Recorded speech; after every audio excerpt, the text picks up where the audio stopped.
Yeah, let's kick off this post-Ash Wednesday edition of the SportsMax Zone with football to the relief of stakeholders and delight of football-loving fans in Jamaica. Action in the Rare Nephew Premier League, the JPL, resumed on Wednesday, a day after local football referees ended their strike following a dispute with Professional Football Jamaica Limited, PFJL, over outstanding payments dating back to late 2024.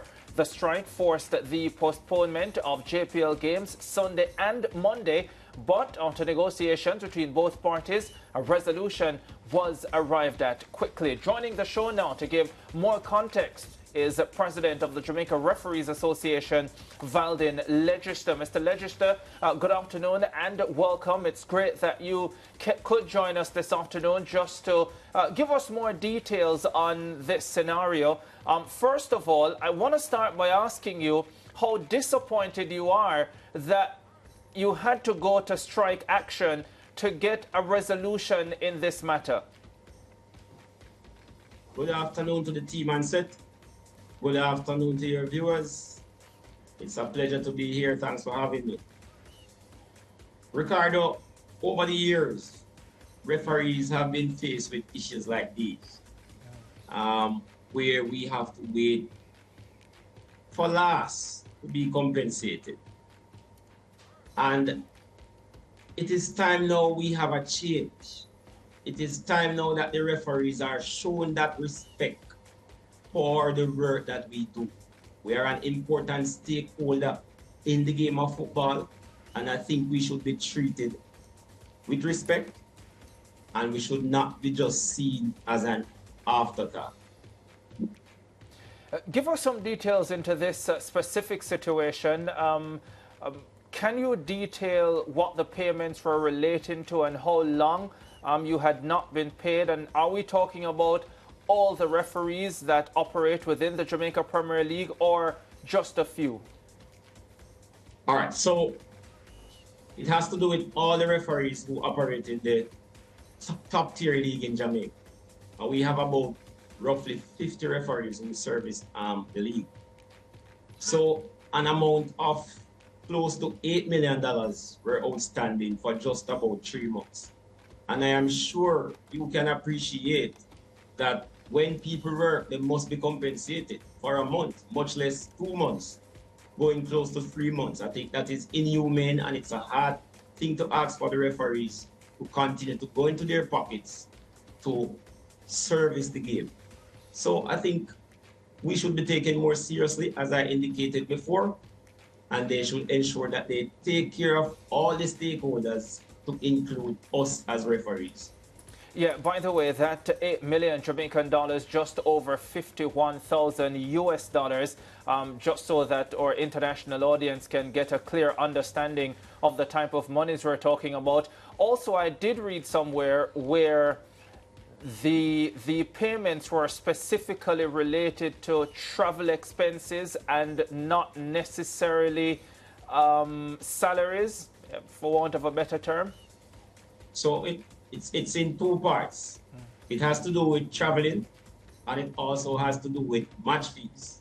So the total sum would amount to that I quoted before, just under $8 million. So the referees went on strike. There were no matches in the Jamaica Premier League on Sunday and Monday. Can you confirm that you have now gotten all that is owed to you? Ricardo, I don't like the term strike. I don't like the term strike. The referees were not in a position to get to the games, and hence it was impossible because they didn't have that financial resources to put the gas in the car, to buy food, to just prepare to get to the game. So I don't want us to use the term strike, but to the best of my knowledge, all the monies were paid over, and as you can see, the referees are back on the job, something that we are happy for.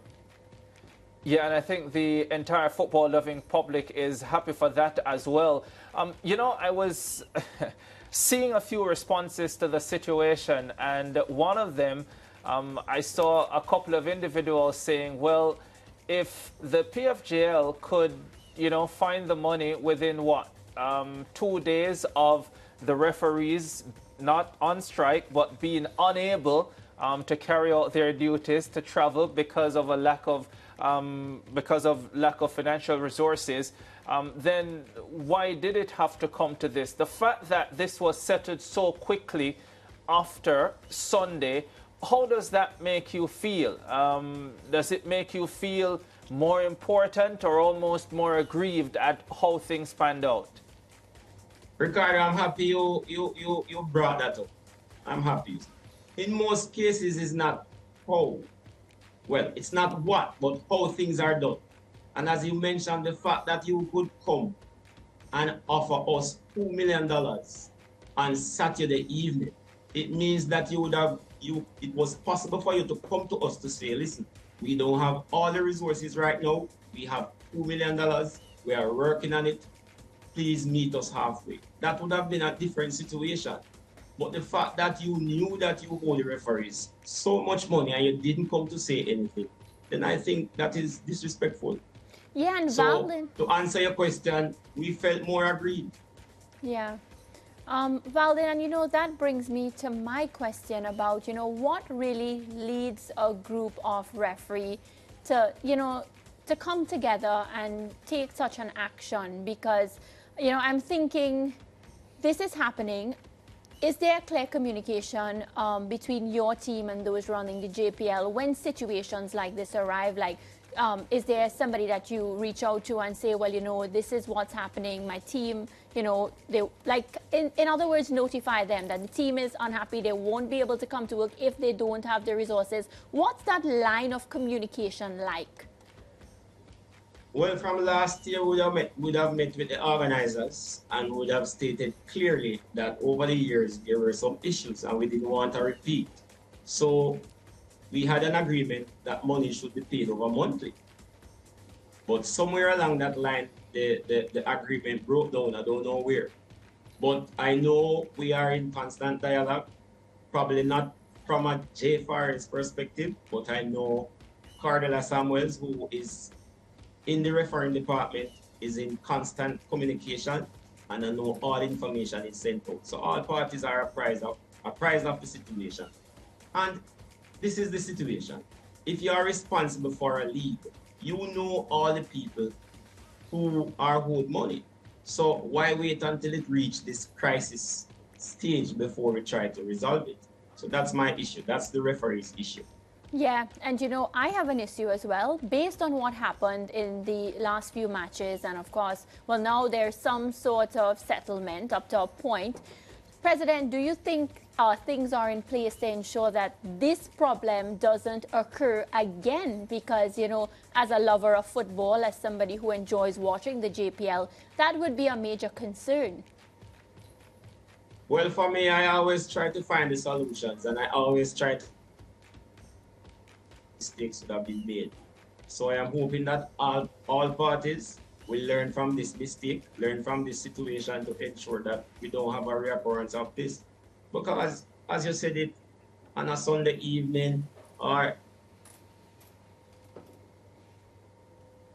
want to have a disruption to cause the games to not be played. It's the beautiful sport that we all love, and the referees love refereeing these games. So I'm hoping that we won't have a reoccurrence of this situation. Yeah, Mr. Legislator, I want to ask quickly, because you just referenced an agreement that you had regarding the scheduled payments, which you agreed that it would have been monthly.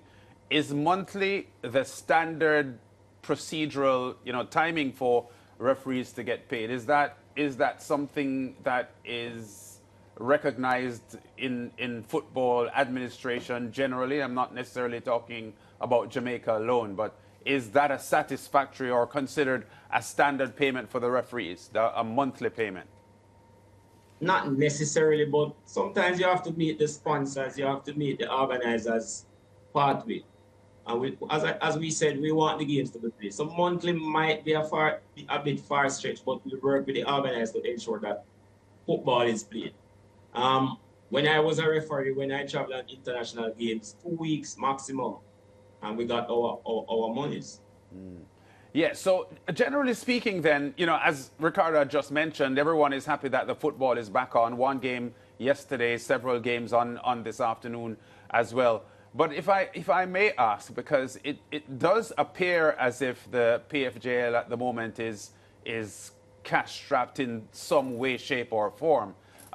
Is that your sense? Because you did reference that you think that the referees are like a second thought. And I just want to be clear in your mind if you think that that generally is the problem, or is it that there are financial issues facing the PFJL at the moment? Well, for me, I'm not in a position to answer that question. They would have to come out and answer that question. But if there are issues, it's simple. Let us communicate. Let us reach out. Let us come to a consensus. But to keep us in the dark and we don't know what is happening, then that's a problem. And as I said, the referees do their best. Just think of you not being paid a salary for 3 months and to sacrifice for those 3 months to ensure that the league is serviced. The referees must be commended. Yeah, I take the point. How many of your referee corps, though, Mr. Legister, depends on refereeing stipends as their only source of income? Because I suspect that some of the referees have other jobs, don't they? Yes, probably about 1/3. Most of our referees, especially our FIFA referees, have other jobs. We have teachers, we have policemen, we have entrepreneurs. So they do have other jobs, but as I said, it's a hard ask to ask the referees to take out of pocket to come and service the games. It's just not something that is accepted. Yeah. And I am sure other stakeholders are not asked to do that. So why ask the referees to do that? Yeah, so we are saying, as referees, just show a little respect. And if there are issues, just communicate with us. We are human beings. We'll understand. Yeah, I just wanted to get that there, though, because I don't want you to think, Mr. Legister, that I was presenting that as a sort of defense for the PFJL. Because I've said on this show many, many times that I would never want to be a referee. Because I think your role is a very difficult one, and you're constantly abused. You know, really, really badly abused, and you have not earned it. And then if it is that the remuneration and the administrators aren't giving you on a timely basis your payment for these games, that makes it even worse. So you'd never see me taking on a referee's job for real. We're happy for that, and we want the fans to have the same mindset like you have, to recognize that it is a hard task, and if you pressure us, it becomes even more difficult. So we ask the fans to understand where referees are coming from. We have a very big job to do, and if you can support us to make it a little bit easier, we're asking that you support us. Yeah. Just one quick one before we have to run, Mr. Legister. Since the resolution to this specific matter, have you had word with the PFJL about their ability to return to the 1 month payment period that was agreed on late last year? Well, personally, I have not had any conversation, but I know that the GenSec was in dialogue, the General Secretary of the JFF. He's in dialogue, so he should have the information. So I'm hoping that I will be apprised soon. But I am confident that the organizers will be able to get things done. I'm confident. All right. Well, we're hopeful that they'll be able to get things done, and everyone will be happy. And at the end of the day, we'll be able to see football, because that's what we want to see. And it's live on your home of champions, of course. Valdin Legister, President of the Jamaica Referees Association, thank you so much for joining us on today's show. And unfortunately, it is in these circumstances that we have to have a discussion. Although, come to think of it, I don't know how many circumstances other than this that would lead to the president of the Jamaica Referees Association coming on our show. But it's a pleasure to have you, man. And hopefully we can chat some other time under more pleasant circumstances. Before I leave, just want to mention that we have O'Shea Nation and Odette. They are in the pool for the upcoming World Cups. So please look out for them. Give them the support. We want to ensure that they get to the World Cup. Very much the case, and we wish them all the best. Mr. Legister, take care. Yeah. Thank you. Maybe a discussion on VAR or some offside or something. No, even like what the referee does and how difficult Yeah, it but is it was being on a the show referee. last year. Odette Hamilton Yeah. was on our show live. She was sitting. Yes. You were on vacation, maybe, because I remember For her sure. sitting there, Because I was here. and Ramarak was there. Yeah. Oh, Yeah. that's You how don't recall- That's you how don't recall? remember things. Yeah. Sometimes, yes. I remember I was home watching it. Good one, Ricardo. It's time to go to a break on the SportsMax Zone. We'll be back with more.